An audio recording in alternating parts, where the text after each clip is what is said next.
Agora quero trazer mais um capítulo dessa história. 2. 2. Crimes brutais na mesma região, mesma cidade, no intervalo de quase um mês e que podem ter sido cometidos pelas mesmas pessoas. Esse que você vai ver agora, o Lisandro, de 43 anos. As imagens das câmeras de segurança de um bar foram gravadas no dia 16 de janeiro e mostram os últimos momentos de vida do pedreiro. Ele se divertia, conversava com as pessoas, se comunicava, não representava nenhum perigo para ninguém. Ainda de madrugada, Lisandro voltaria para casa e seria morto a facadas enquanto dormia. Na noite do crime, a esposa do Lisandro, a Karine, não dormiu em casa. Ela passou rapidamente pela casa do casal, até então eles morariam juntos, até então na mesma casa, pegou algumas peças de roupa e saiu. Mas a Karine só admitiu isso depois, quando a polícia teve acesso a essas imagens de câmeras de segurança.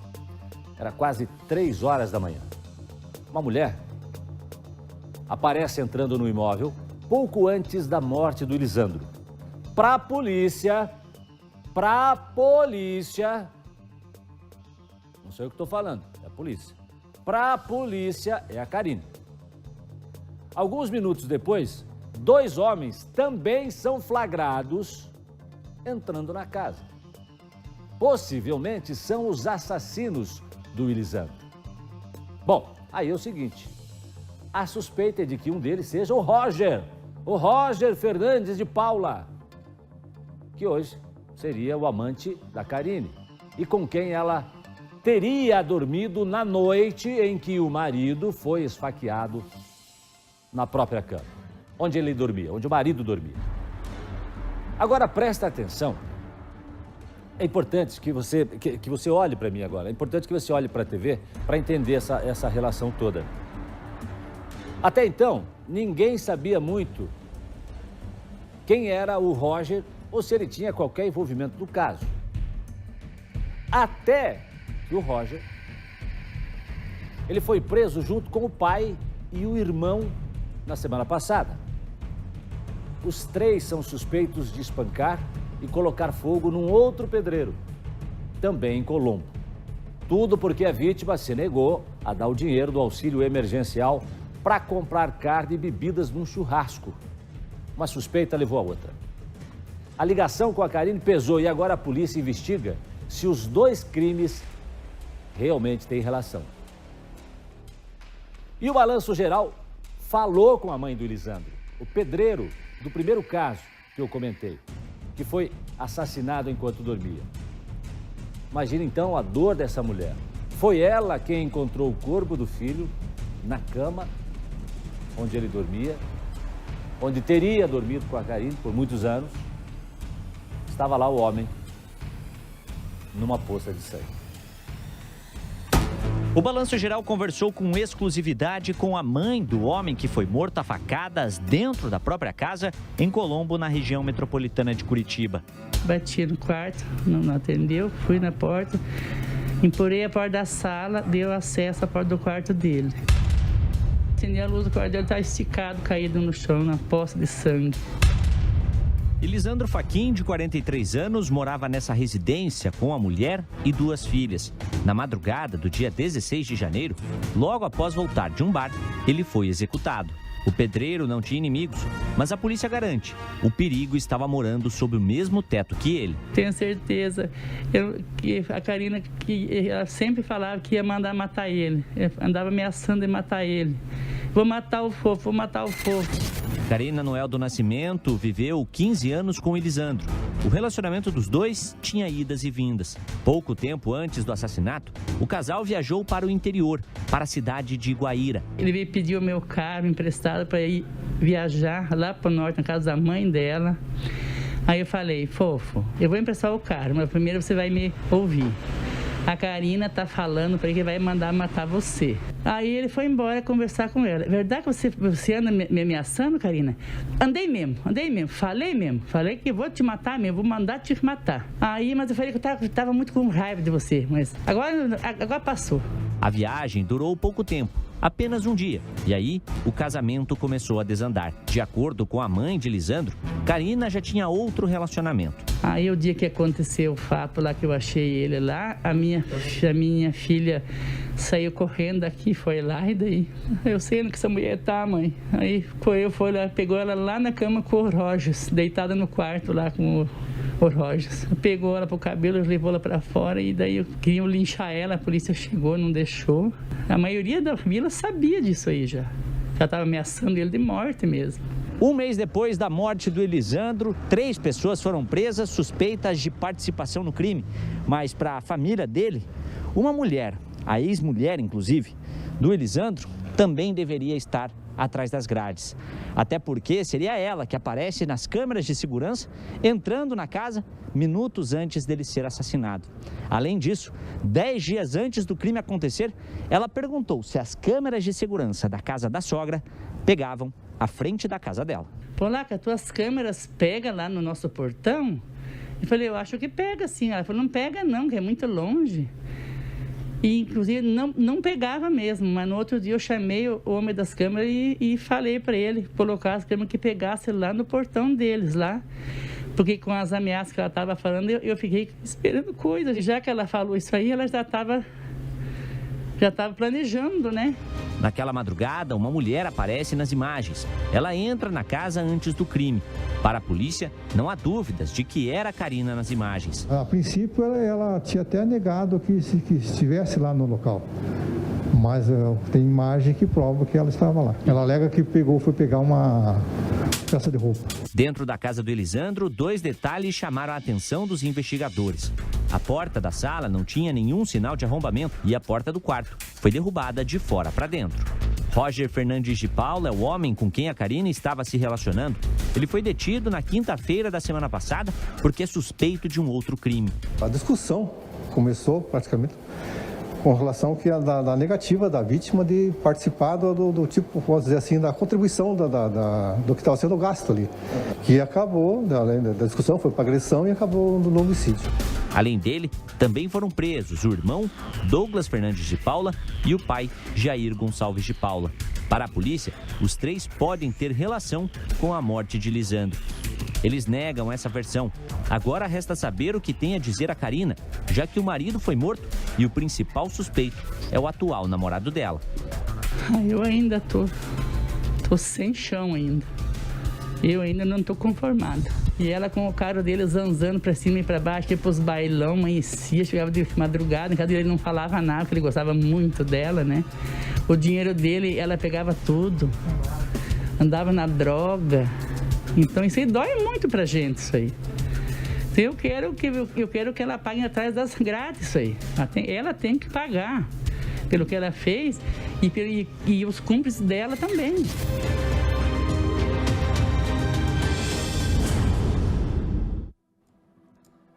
Agora, presta atenção. O sentimento de mãe, a preocupação de mãe, a sensibilidade da mãe. Percebendo tudo que poderia acontecer, ela falou assim, sabe do quê? Vou chamar o cara que cuida das câmeras aqui em casa e vou falar para ele assim, ó, foca lá no portão da casa do Elisandro. Dá um jeito dessa câmera filmar lá porque eu tô preocupada. Sabe o que foi isso? Coração de mãe. Coração de mãe. Sentiu que tinha algo errado. Acreditou no que poderia acontecer. E as imagens estão aí para provar. A polícia está investigando. Tudo indica que é. Cadê o Nader Calil? Deixa eu falar com ele. Está acompanhando esse caso, Nader. A mulher nega, né? Nega, Jasson. A Karina conversou conosco junto com a advogada e além de negar a participação, de ser a mandante no crime na morte do marido, ela ainda deu detalhes de como foi essa convivência de 17 anos, desde os 13, 14 anos de idade, até o início do ano passado, quando ela disse que não queria mais e pediu a separação. A Karine deu uma entrevista pra gente na manhã desta terça-feira. E a primeira coisa que eu indaguei a Karine é se ela tinha participação, se ela foi a mandante, se ela estava envolvida na morte do Elisandro. Vamos ouvir o que ela nos disse na manhã de hoje. Você mandou matar o Elisandro? Não, eu não mandei fazer isso com o pai das minhas filhas. Nunca que eu ia fazer um negócio desse com ele. Jamais ia mandar fazer isso com ele. A mãe dele diz que você, em vários momentos, disse que ia mandar matá-lo. É mentira isso aí, é tudo mentira. Eles estão falando isso aí só para me acusar. É tudo mentira, isso eu nunca falei isso para ninguém. Você e o Roger não armaram tudo para matar o Elisandro? Não, a gente não foi a gente. Você... Eles estão acusando a gente porque eles estão com raiva. Até a primeira pessoa que eles iam pensar ia ser eu, né? Que eu estava separada dele. E você estava realmente tendo uma relação com o Roger? Sim, eu já tinha um namorado e ele também já tinha uma namorada já. Se não foi vocês, quem foi? Eu não sei. Falaram que ele estava brigando muito nesse bar. Ele era muito aquele que ia ficar mostrando dinheiro para os outros, sabe? Ficar se me te dando, né? E agora eu não sei o que houve de verdade. Ô, Nader, deixa eu te perguntar uma coisa. Ela falou que na época do crime ele já tinha uma namorada e ela já tinha um namorado. Esse namorado seria o Roger? Exatamente. O Roger, que ela já conhece há muito tempo, segundo ela em depoimento, logo depois que o corpo do Elisandro foi encontrado, ela prestou declarações por videoconferência na época ao delegado que estava de plantão na central de flagrantes aqui da região metropolitana, o delegado Nasser. E nesse depoimento que eu assisti até hoje pela manhã juntamente com a advogada dela, ela disse que conhecia o Roger já desde a infância. Ela não se relacionava com ele, veio se relacionar com ele agora, no mês de novembro, e pouco mais de 2 meses. Mesmo assim, ela continuava morando na mesma casa que o Elisandro, afinal, o terreno teria sido comprado. Parte do terreno teria sido comprado por ele da mãe e a outra parte ficaria para ela. Por isso, o Elisandro iria construir uma outra casa no mesmo terreno. Por isso, ela teria ido na casa, por isso é filmada na madrugada, perto das 3 horas da manhã, chegando a essa residência, ficando por cerca de 1 minuto e saindo. Mas aí eu perguntei então para a Karine, afinal, como era o relacionamento dela nesses 17 anos? Um relacionamento bom, ruim? Era vítima de violência física ou psicológica? E ouve só, Jason, o que ela nos falou. Uma vez ele me amarrou na cadeira, e nos meus pés e minhas mãos, né? E pôs uma faca no meu pescoço. Daí os vizinhos escutou eu gritando e chamaram a polícia. Daí ele foi preso, daí eles ficaram com raiva de mim desde essa época. Eles não gostavam de mim mais. Qualquer coisa que acontecia com ele era culpa minha. É que eu que não prestava, eu que era isso, eu que era aquilo.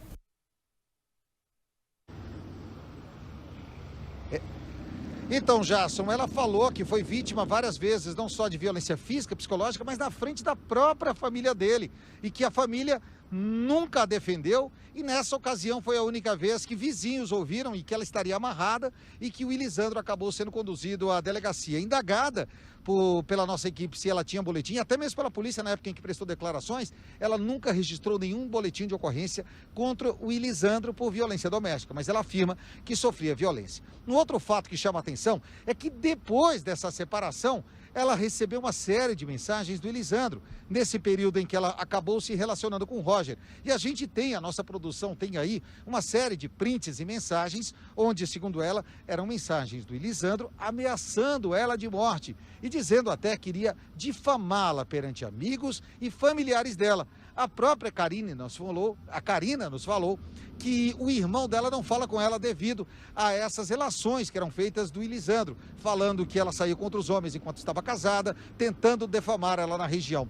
E a Karina, acabou dizendo pra gente o seguinte, que ela queria se separar do marido, o Elisandro não queria, e por isso ela vinha sendo ameaçada de morte por ele.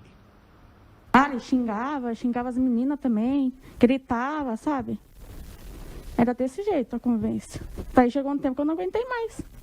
Pedi para separar dele. Ele falava que se eu não fosse dele, não ia ser mais de ninguém. Me ameaçava, me xingava para minha família também. Queriam pôr minha família contra eu também, sabe? Hoje em dia tem um irmão meu que não fala mais comigo, quase tantas coisas que ele falava para ele. Tem mais uma dela. Olha só, Nader, eu sei que você tem aí, inclusive, mais algumas entrevistas para chamar, e até da advogada, mas eu quero trazer a doutora Márcia agora para a discussão, porque é o seguinte, nós temos então uma mulher que é suspeita hoje de ser cúmplice ou de ter participado e de estar envolvida na morte do marido, do ex-marido, né? Do ex, né? Porque ela mesmo dizia que ele já tinha uma namorada e ela já tinha um outro namorado, que seria inclusive até o Roger. E aí, ela, uma mulher que se diz que era vítima e que queria a separação, já tinha sido ameaçada pelo marido, que hoje está morto. E que não registrou nenhum boletim de ocorrência, mas que em determinado momento, inclusive, chamou a polícia porque ele estaria ameaçando. Então nós temos aí um problema de uma relação. Marido e mulher, mais uma vez, uma família destroçada, acabada, que tem filhos, inclusive, dessa união. E a Karina, né, hoje, até utiliza desse argumento como defesa para dizer que por muitas vezes foi ameaçada. Agora, te pergunto, doutora Márcia, não dá muito para fazer uma relação de uma coisa com a outra, ou dá? Jasso, primeiro, a gente percebe uma relação extremamente disfuncional pelos dados que temos até agora. Então, eles eram separados, mas residiam na mesma casa. Tinham namorados, cada um deles o seu, mas residiam na mesma casa. Tinham filhos em comum morando nessa casa, que não estavam no dia do homicídio, né? Mas que moravam nessa casa com eles. Então, isso tudo é muito efervescente. Aí começa uma informação de que ela ameaçava ele, pela informação da mãe dele, ela informa que era ameaçada por ele. Enfim, essa relação ela não caminha para um bom termo, né? Ela caminha realmente para uma situação muito pior, como realmente ocorreu.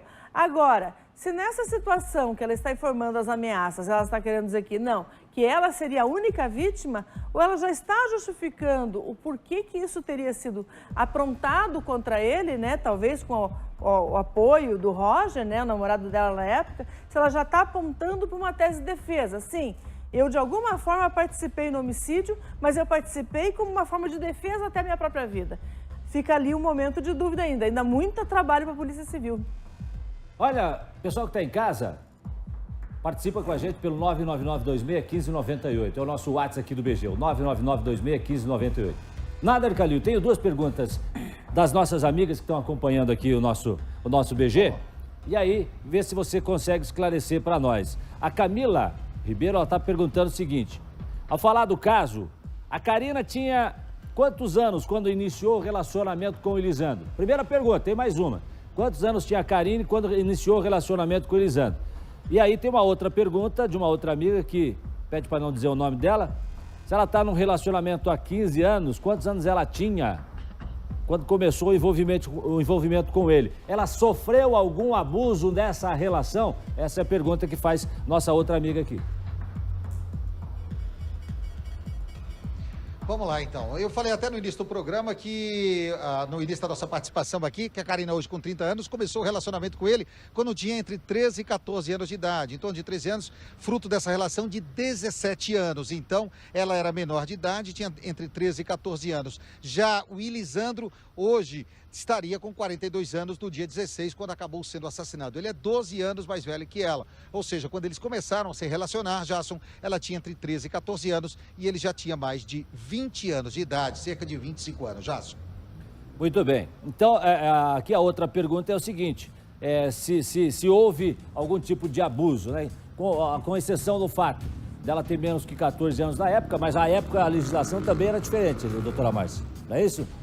E de qualquer forma, não sabemos nem se é 13 ou 14 anos, né? Então, poderia ter algum tipo de abuso, mas o mais recente que incomoda ela falar que ela foi amarrada, que ela foi ameaçada, que ela foi agredida, isso demonstra uma relação de muito problema, né? De qualquer forma, isso baseado nas palavras dela. A gente precisa, como disse, de mais informações. Mas que é disfuncional, parece que ninguém discorda até agora. Olá, nós temos mais uma sonora aí agora, é um depoimento também da advogada, né, da Karina. Exatamente, Jasson, é o depoimento da advogada e depois nós vamos rodar uma imagem que nós obtivemos agora há pouco, depois de entrevistar a Karina e a advogada. É que a advogada, ao conversar conosco, ela indagava de que a Karina não tem participação e também essas imagens não provam nada, porque a Karine entra e sai da casa em pouco mais de 1 minuto. E na sequência, nós mostramos aqui, 2 pessoas entrariam na casa, mas segundo a advogada, não havia imagens que mostrassem se essas 2 pessoas que aparecem entrando após a Karina saem da residência. Por isso, ela acredita que uma testemunha possa ajudar a esclarecer, porque essa testemunha viu Elisandro saindo do bar com uma pessoa e pode ser o assassino que foi até a casa do Elisandro para assassiná-lo. Vamos ouvir o que diz a advogada. Não há nenhuma prova, absolutamente nenhuma. A única prova, que aliás não é prova, que não prova nada, são essas filmagens dela indo, adentrando ali, chegando na casa e saindo logo após 1 minuto, 1 minuto e meio. Ela chega às 2h57 e volta às 2h58. Não dá tempo nem de adentrar a residência. Tá? É a única coisa que tem. Tem uma testemunha que relatou no inquérito que o Elisandro estava no bar naquela madrugada. E que ele saiu desse bar com um sujeito, que eu não posso falar aqui agora, porque o inquérito é sigiloso. Esse sujeito, ele foi com o Elisandro até a residência. E parece-me que brigaram lá por causa de dinheiro. Então, veja, tem a filmagem que 2 sujeitos estão adentrando, chegando na casa. Mas não tem a filmagem dos 2 sujeitos saindo. Realmente... Tem sim, Jasson, e tá aí as imagens que nós mostramos anteriormente. E a nossa produção pode até repetir novamente aqui no nosso encerramento. Aparece às 3h13 da manhã, os 2 homens saindo da imagem. Dá para ver o primeiro um pouco mais à frente e o segundo mais atrás. Seriam 2 homens, então, que assassinaram Elisandro. Essas imagens até então não se tinha, mas está aí agora mostrando em primeira mão aqui no Balanço Geral. Jasson. Obrigado, Nader. Parece que as coisas vão se complicando, né, doutora Márcia? À medida que a gente vê contradições, né? No primeiro momento ela disse que não tinha estado na casa. Depois que apareceu a filmagem dela entrando na casa, então ela esteve na casa. Agora aparece essa outra pessoa. Mas se ela esteve na casa dela, ela não viu que havia desordem na casa dela, um arrombamento na porta do quarto dele. Isso tudo passou batido. A investigação da Polícia Civil ainda tem muito a esclarecer. E essas contradições, na verdade, só prejudicam a quem faz as contradições, Jasson. Tá certo. A gente continua acompanhando novos capítulos dessa história. Você vê aqui no Balanço Geral.